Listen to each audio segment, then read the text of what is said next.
यह बच्चा अपनी जान बचाने के लिए तेजी से दौड़ रहा था। उसके पीछे आदमखोर गिद्धों का एक बड़ा झुंड था जो उसे पकड़ने की कोशिश कर रहा था। बच्चा किसी तरह लुढ़कते हुए एक घर में पहुंचा और अपने दादा से तुरंत दरवाजा बंद करने और खिड़कियां लॉक करने को कहा।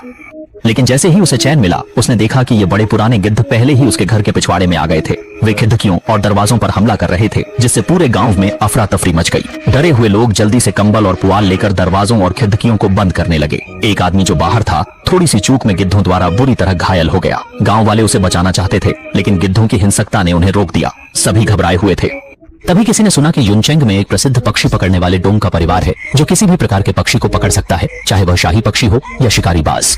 गांव के एक व्यक्ति माओ शेंग ने अपनी जान जोखिम में डालकर युनचेंग जाकर उनकी मदद मांगने का प्रस्ताव रखा। उन्हें पता था कि अगर यह योजना असफल रही तो वे गिद्धों द्वारा मारे जा सकते हैं, लेकिन पूरे गांव की सुरक्षा के लिए उन्होंने यह कदम उठाया।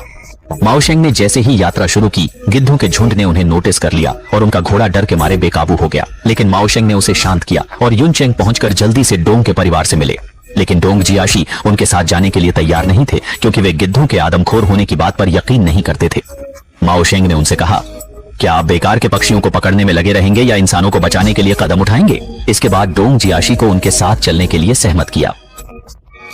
डोंग को गांव में पहुंचते ही गिद्धों का बड़ा झुंड नजर आया, लेकिन शुरू में वे गिद्ध गांव वालों की कहानी के मुताबिक उतने आक्रामक नहीं लग रहे थे। उन्होंने सोचा, इस जगह पर इतने सारे गिद्ध क्यों इकट्ठा हैं?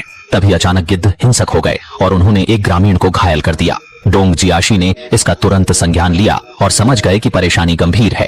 रात में माओ शेंग ने उनसे गांव के लिए कोई समाधान निकालने की गुजारिश की।